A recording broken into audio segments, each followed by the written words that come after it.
Oh, that's hot. That's hot. Oh yes, it's time to get moist. How's it going? Welcome back, my wonderful wise ones, to another fantastic video with the magnificent host, the Savior. Yes, welcome. Now, if you're not a wise one, what are you doing? What will it take you to subscribe? I mean, I'm literally showing you anime ditties. It feels almost like I'm being forced against my will to talk about this, because yes, we are finally going to discuss Stellar Blade, the game that has been summoned from the darkest corners of the darkest web. Yes, this will be a day that many simps remember, because this is the down bad video game. Pretty much, okay, let's be real. But there's nothing wrong with it, okay? There's nothing wrong with appreciation, okay? With aesthetic design. Games, after all, are an art form. No, but in all seriousness, okay, Stellar Blade actually, surprisingly, is a good video game, okay? The gameplay mechanics here, the core combat, everything about this game, it's fun to play. And Stellar Blade actually launches with an additional joystick that you have to hold at all times to maximize your potential HP. Okay, so enough with the jokes, okay? We will talk about the controversy in this Stellar Blade review, but that's not why I'm looking at this game. I think it's an interesting discussion to have.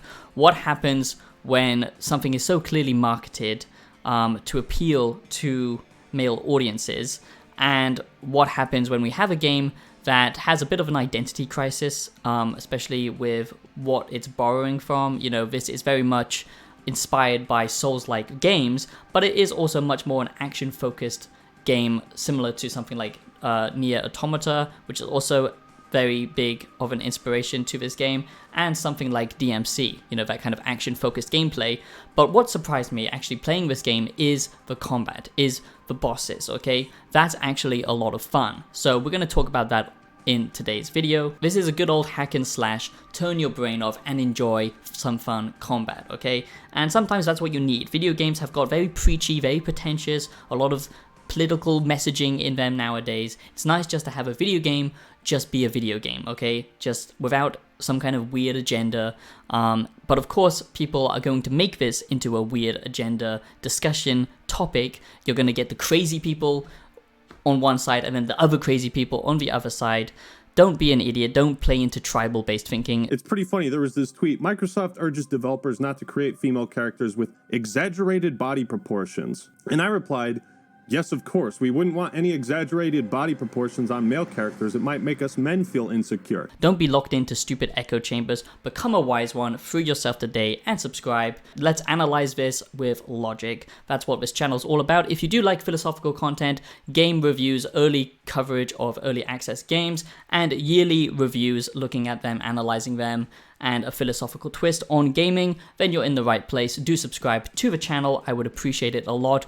We're so close, so close to 10,000 wise ones, and that's insane, okay? So I'm not going to ramble on with a long intro. Please do subscribe, support me by dropping a donation or joining as a member or checking out my music on Spotify, as there's no sponsor for this video. And with that, let's get into this Stellar Blade review. And yes, this is an early access review. That's what I do with early coverage. So like I do with all of my early reviews, I'm going to give you the pros and the negatives, and then you can weigh up the deciding factor if Stellar Blade is worth it, or if Stellar Blade is worth buying or not, okay? Because a little score number made by a magical reviewer, because they're all knowledgeable, tells you nothing. So yeah, I hope you enjoy this. I will just say most of it is positives. There isn't many negatives to this game. So before we get into the positives and negatives, let's quickly talk about the controversy, what this whole game is making a big fuss about, okay? So first of all, you get the crazy people, okay? The people who, you know, subscribe to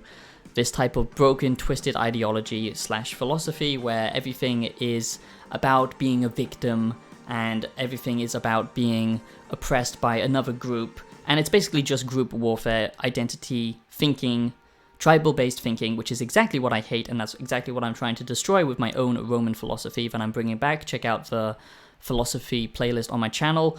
But idiots, okay, basically, and they say that this is objectifying women, which, by the way, seeing this type of figure in Japan, where I live, it's quite normal, okay? Now, some things are obviously a little bit over-exaggerated because it's a video game, and funny enough, we like to look at things that make us go ooga ooga ooga. These people are just grifting usually, or they actually want to harness this idea so then they can give it to people who are feeling self-conscious about their bodies, and then it makes them feel justified with their own twisted beliefs. So yeah, it's pretty much just madness. And then we have the other side where this is all a big conspiracy, and you know, it's all just thanks to this one group, and this is all done by design to make us into weak, submissive little soy boys or something. So either side is pretty stupid.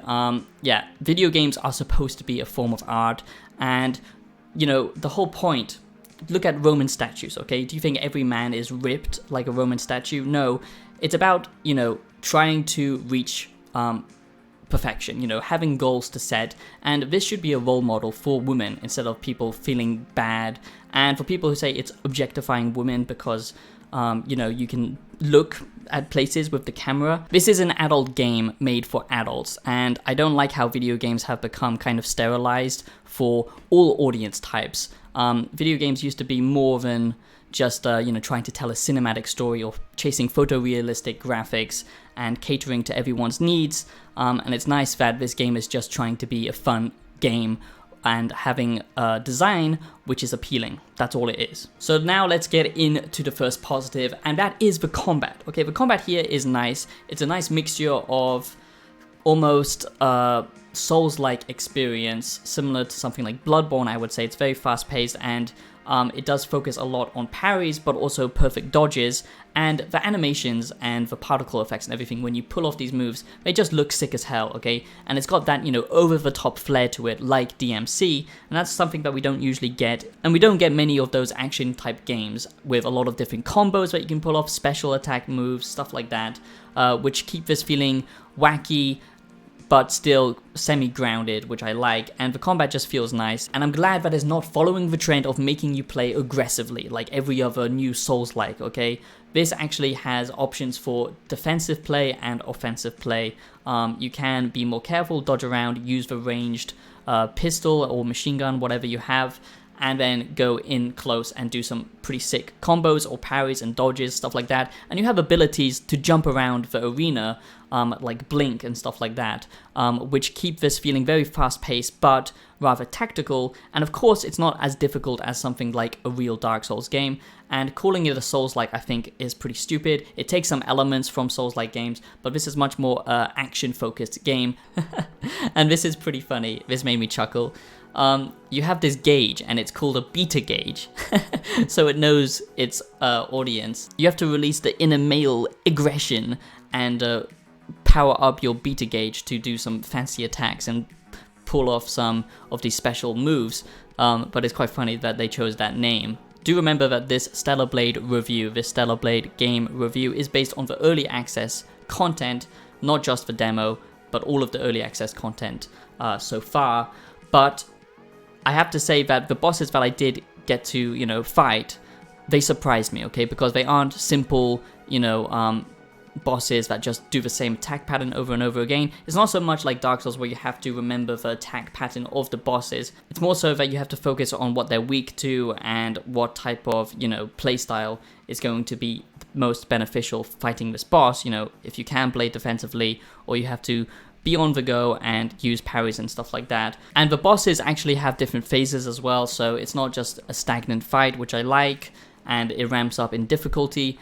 But like I said, this game is difficult, but there is also a story mode available, so it's not that difficult, and you can make it easier. It's not like a, you know, designed combat experience, you know, where it's one difficulty only. A small negative I'm going to point out is the fact that a lot of the times during combat, okay, you get quick time events, okay, and if you know anything about this channel, then you'll know I don't like quick time events. I think they are cheap, and it's basically encouraging developers and the public to think that playing video games, you don't actually have to use your brain. You don't need to worry about clever writing, you don't need to worry about choices and consequences, you don't need to actually care about the player being involved in the gameplay.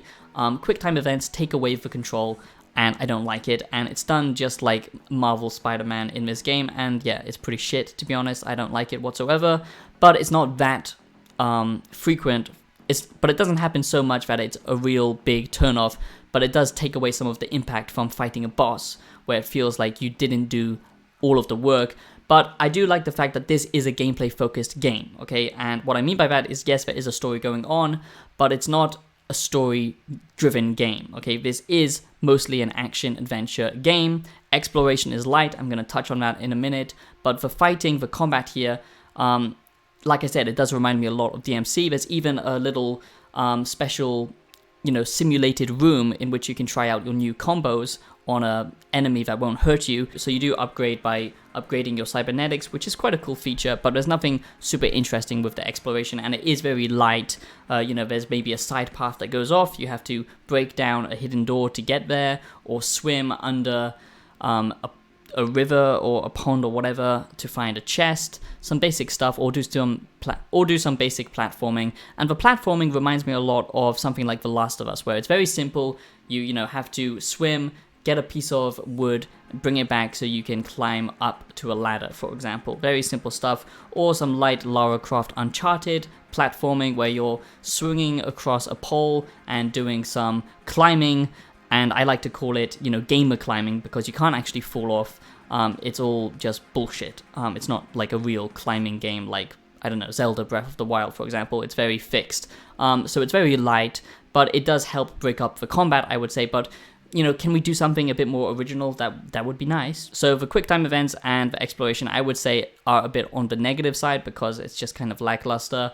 But a positive here is the fact that they really focused on making an interconnected world, these kind of hub worlds, I'll call them, and there are many shortcuts and resting points to be found in these locations that kind of loop around each other, and I like that type of gameplay. Like I said, that is very much inspired by Souls-like games, but of course it's a great feature and they did a good job of it, I would say. Also, the progression is a big positive.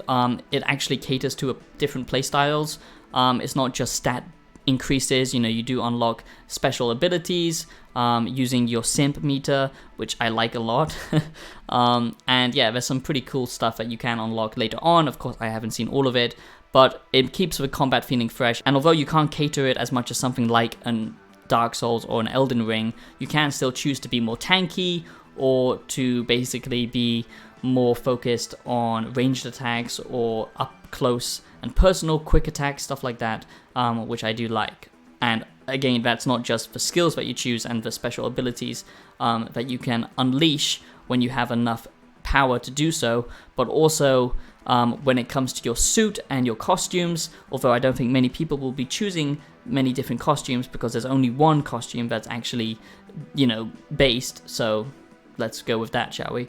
But, that also adds to stats and changes the gameplay a little bit, and of course your upgrades with the exoskeleton and stuff like that. So there is customization here. It's not super deep, but it's the basic kind of light RPG progression stuff. The story so far is intriguing, but I do feel like the characters are mostly kind of like the NPC, like the perfect woman NPC type people. And, a lot of people love Nier Automata, and I understand actually the story, the world is very complicated, but it's got that kind of, this is what a woman is like kind of character. And Eve as a character isn't that interesting so far, but maybe it's going to get more complicated. We'll just have to wait and see. I do like this progression system that they went for. So when you are exploring, yes, of course, you will just find random loot that you can equip, like I said, but also you can find these cores to level up a certain, percentage. So, if you find a health core, for example, you're going to maximize your potential HP for the rest of the game. And I like that type of progression. It makes you focus on, what's around you. And of course, the art style, the graphics, the sound design, all of that stuff feels very AAA and top notch. This is very much a AAA game. Almost a AAA game, kind of a AA game, but it's so close to AAA that it might as well be AAA because the voice acting is pretty good, even if the characters and the writing isn't that interesting so far.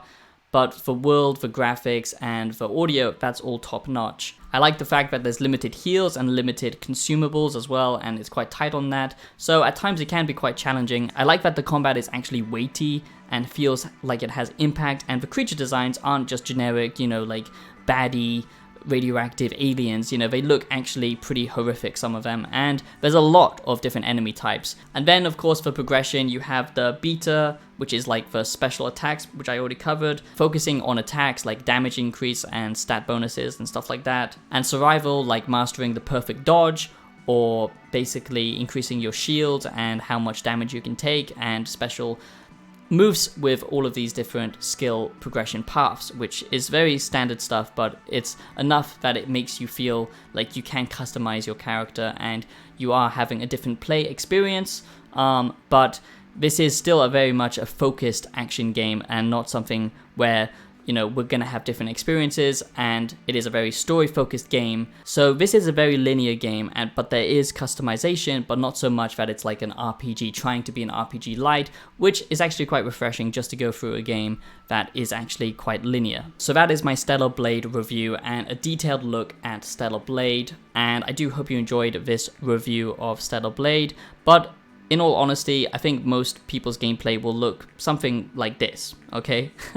But honestly, there is a good combat game and action game behind this all. We stand proudly behind Stellar Blade because it does have some great quality assets and it's a great art design, okay? That's all I have to say. But actually, the combat and everything about this game is, you know, good. And it's nice to have a silly action game like something like DMC, which we don't usually get. That's kind of a dying genre. Is Stellar Blade worth it? Should you play Stellar Blade? I would say yes, but maybe wait for a sale because this isn't doing anything brand new. I hope you enjoyed this Stellar Blade review, and if you did, like I said, do subscribe. It takes only 2 seconds of your time, but I would appreciate it a lot. And if you watched until the end of the video, you are amazing. Thank you so much, and yeah. Just be a wise one, check out the other content, and I'll see you in the next video. Peace out.